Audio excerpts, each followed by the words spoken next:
Buonasera ai nostri telespettatori per questa puntata di Notizie dai Veneti per i Veneti e saluto subito gli ospiti di oggi, Federico Caner, capogruppo della Lega Nord in Consiglio regionale, e Massimo Bitonci, parlamentare nonché, forse anche un bel incarico, sindaco del comune di Cittadella. Buonasera a tutti e due. Buonasera. Allora, Federico Caner, una delle cose principali del nuovo statuto e che ha causato anche diverse discussioni e dibattiti anche all'interno del Consiglio stesso proprio, è stata la quantificazione del numero dei consiglieri regionali. E il nuovo statuto ne prevede la riduzione. Ci vuole dire qualcosa? Sì, ne prevede la riduzione, però facciamo un po' di una breve storia, un excursus storico. Allora, semplicemente noi inizialmente avevamo previsto il numero di 60 consiglieri, che era l'attuale numero che oggi abbiamo in regione. Da ricordare che comunque la regione Veneto è la regione che ha il più basso numero di consiglieri regionali rispetto a tutte le altre regioni, le quali hanno già approvato lo statuto, ma molte delle quali hanno aumentato il numero dei consiglieri regionali, ma guarda un po', pur avendo meno abitanti della regione Veneto. Ecco. Faccio semplicemente un esempio. La regione Molise, con 700.000 abitanti, quindi meno della provincia di Treviso, della mia provincia che ne ha 900.000, ha 40 consiglieri regionali. Voi capite che il rapporto numero consiglieri sugli abitanti è elevatissimo.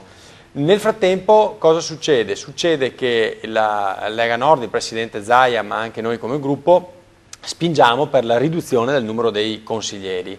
E nel frattempo accade anche che a livello governativo viene approvato con un decreto legge un'indicazione di massima, che è quella di creare un rapporto tra il numero dei consiglieri regionali e gli abitanti, e quindi chiedono di abbassare il numero. È pur vero che questa è una competenza statutaria che è in capo esclusivamente alle regioni, quindi lo Stato non può andare a dire alle regioni quanti consiglieri devono fare. Però è vero che il decreto è stato fatto bene, nel senso che il decreto dice: io non ti dico quanti consiglieri tu devi mettere nella tua regione, tu puoi metterne pochi o anche tanti, ma se tu rispetti un parametro congruo io ti reputo virtuoso e quindi ne tengo conto quando devo darti le risorse ordinarie. Potrebbe essere un consigliere ogni 100.000 abitanti. Esatto, noi per risolvere il problema cosa abbiamo fatto? Siccome volevamo stare all'interno della quota dei 51, che era quello che il decreto legge nazionale prevedeva per regioni come le nostre con i 5 milioni di abitanti, abbiamo detto: bene, fissiamo un parametro che vale oggi e varrà per sempre, che è quello di dire un consigliere ogni 100.000 abitanti. La Regione Veneto attualmente, con i dati Istat attuali, ha circa 4.900.000 abitanti, quindi noi attualmente con le nuove elezioni, perché quando entrerà in vigore questo statuto, quindi significa con le nuove elezioni, noi non avremo più 60 consiglieri, ma ne avremo 49 più il presidente e più lo sfidante, cioè lo sfidante del presidente, colui che perderà le elezioni, ma che è giusto venga garantito in quanto insomma è il maggior competitor del presidente. Quindi noi al massimo arriveremo a 51 consiglieri, senza tener conto che gli assessori regionali saranno ridotti e nello statuto abbiamo anche inserito che il ricorso a assessori esterni viene dimezzato, il che significa che insomma meno consiglieri, meno assessori, non si possono andare a prendere gli assessori all'esterno ma devono essere dei consiglieri, il che significa che circa si arriva a un risparmio di 15-16 consiglieri in termini di costo della politica. Questo penso sia un grandissimo risultato che va incontro anche a un problema attuale e contingente, che è quello dei costi della politica. Ecco, parliamo dei costi della politica anche dopo con l'onorevole Massimo Bitonci.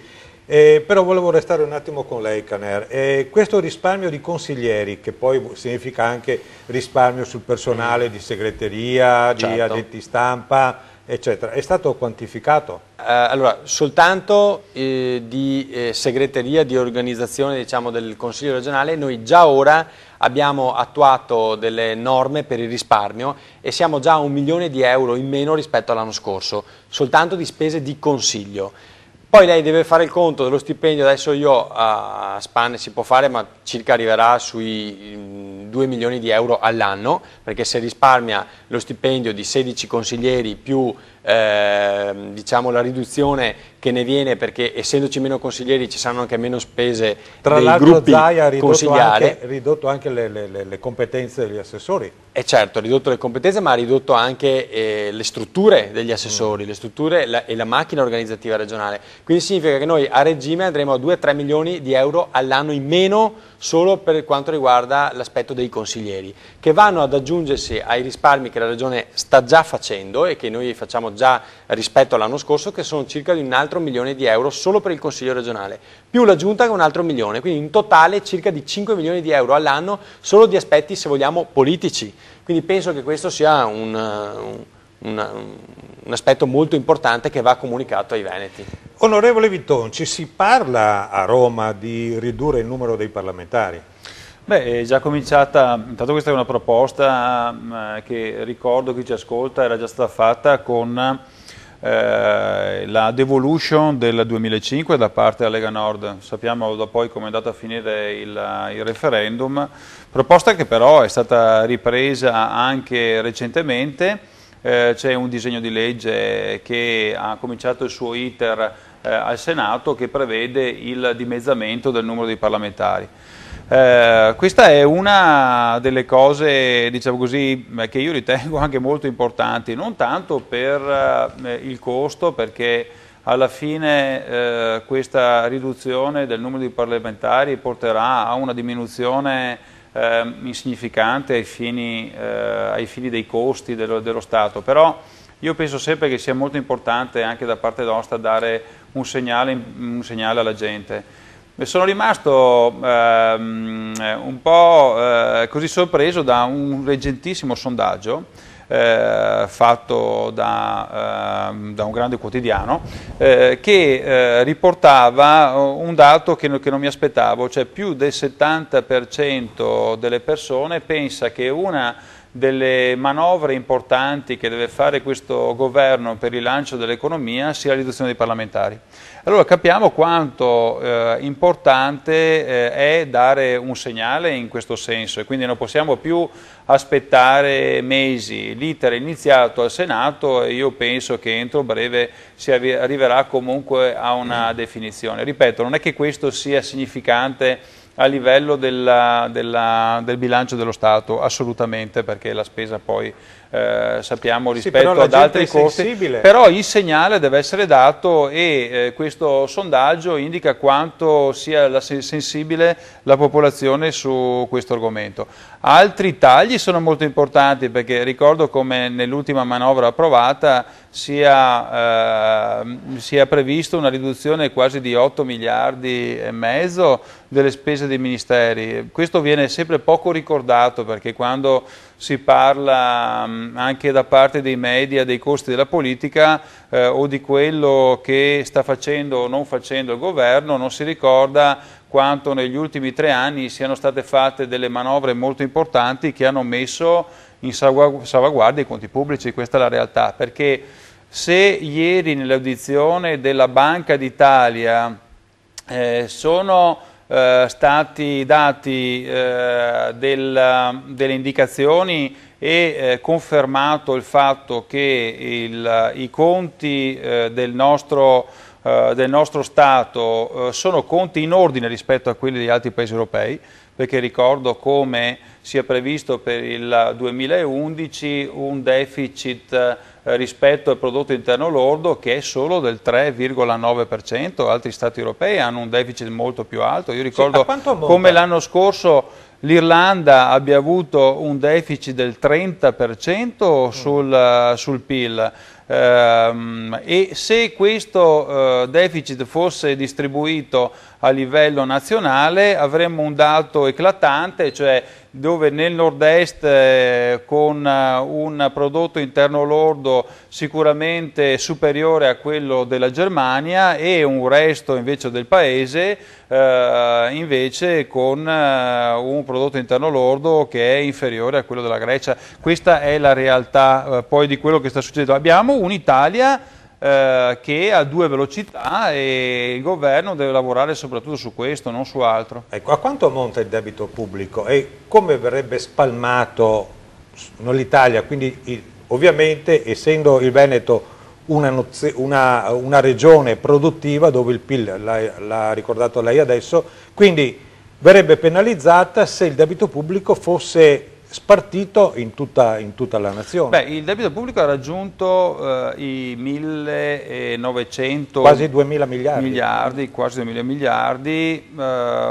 c'è una previsione di diminuzione del debito pubblico nei prossimi anni, perché comunque intanto la manovra economica ha contenuto il deficit, e quindi contenendo il deficit ha contenuto anche il debito pubblico, perché sappiamo come il debito pubblico sia la sommatoria di tutti quanti i deficit che ci sono formati negli anni passati. Però ricordiamo a chi ci ascolta che il debito pubblico ha raggiunto il 121% nel 1990, e quindi quando la Lega Nord certamente non era al governo, e dopo dagli anni 70 in poi, quando il debito pubblico è servito sì per uno sviluppo nazionale che c'è stato in quegli anni, però è servito in quegli anni per realizzare le grandi infrastrutture. Infatti ricordiamo come negli anni 70 e 80 sono state realizzate le grandi infrastrutture sia stradali che autostradali che ferroviarie che navali, anche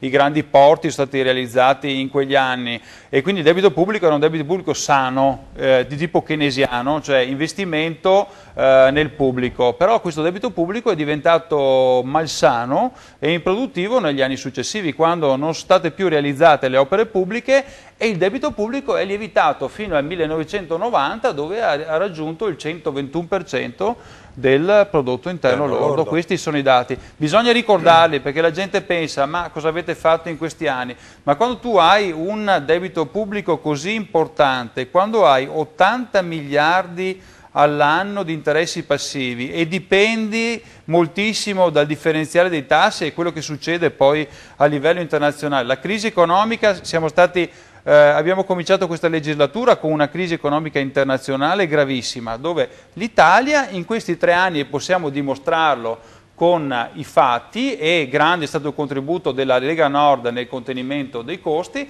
abbiamo dato 3 anni perché l'Italia non finisse come la Grecia o come l'Irlanda o come adesso la Spagna o il Portogallo. Quindi grande è stato il contributo mediante delle manovre che sono state volte al contenimento della spesa pubblica, e questo penso che sia la cosa più importante.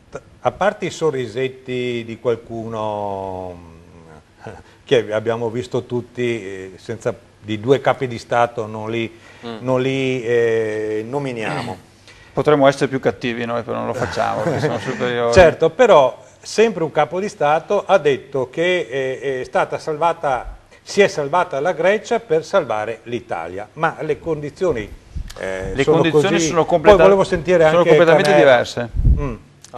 Completamente diverse. Noi parliamo intanto la Grecia, che ha un prodotto interno lordo che è lo stesso della provincia di Treviso, quindi insomma parliamo di un piccolissimo Stato, dove abbiamo uno Stato, un parastato pesantissimo, e quindi le scelte che stanno facendo sono delle scelte dolorose, ma che devono essere assolutamente fatte. Un paese che non ha una struttura produttiva economica e finanziaria come la nostra, quindi insomma sono esempi che non stanno assolutamente in piedi. Ricordo come gli ultimi dati sia dell'Ocse ma anche dell'Unione Europea, anche a livello internazionale, indicano come la nostra nazione, una delle prime 5 nazioni al mondo come sia livello di vita ma anche come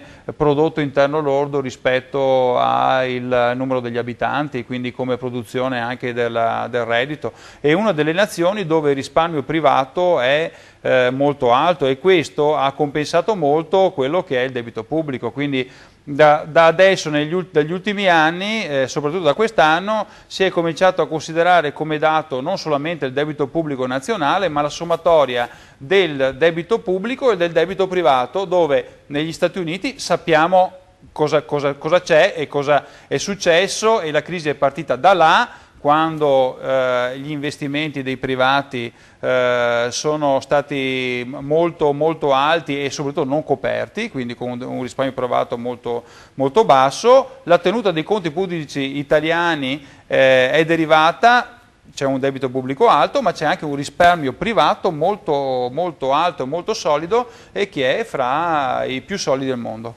Ecco, Caner, allora, in uno degli ultimi punto stampa del governatore Zaia ha detto: è inutile andare dalla banca a farsi dare i soldi quando nel cassetto abbiamo dei gioielli. Cioè non vado ad indebitarmi se ho dei gioielli in casa, vendo i gioielli prima di farmi debito.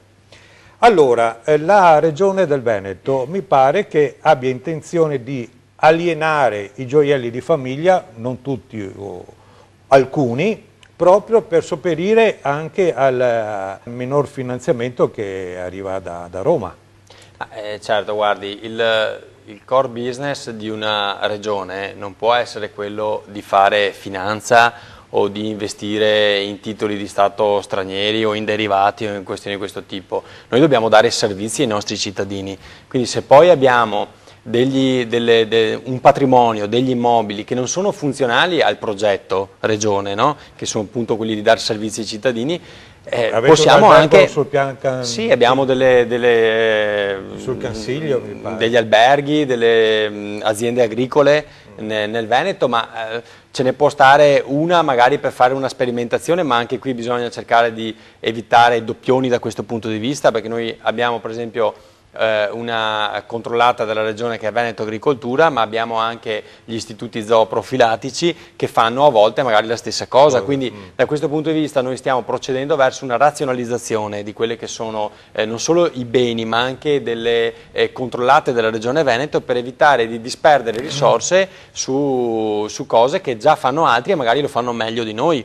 Quindi su questo noi abbiamo già fatto una delibera, la Giunta regionale ha fatto una delibera dove per esempio andiamo a chiudere addirittura alcune controllate della Regione Veneto che ci costano, ma secondo noi sono improduttive a quello che appunto è un obiettivo finale, una mission della Regione Veneto, che è quella di dare servizi ai nostri cittadini. Cioè noi dobbiamo puntare alla sanità veneta, che già è buona, è ottima, è la migliore in Italia, ma dobbiamo continuare a poter dare questi servizi di fronte a una situazione che ci vede meno finanziamenti di fronte allo Stato, perché ovviamente è uno Stato che è in difficoltà per vari motivi che sappiamo, anche a livello di crisi internazionale. Quindi noi dobbiamo cercare, non possiamo più vivere come si viveva in passato quando eravamo in periodi di vacche grasse. Ora siamo in periodo di vacche magre e quindi dobbiamo cercare di razionalizzare e puntare a questo, e tra questo ci sta anche la vendita di alcuni di parte del patrimonio veneto, quello non considerato indispensabile, perché non è che vendiamo i gioielli di famiglia,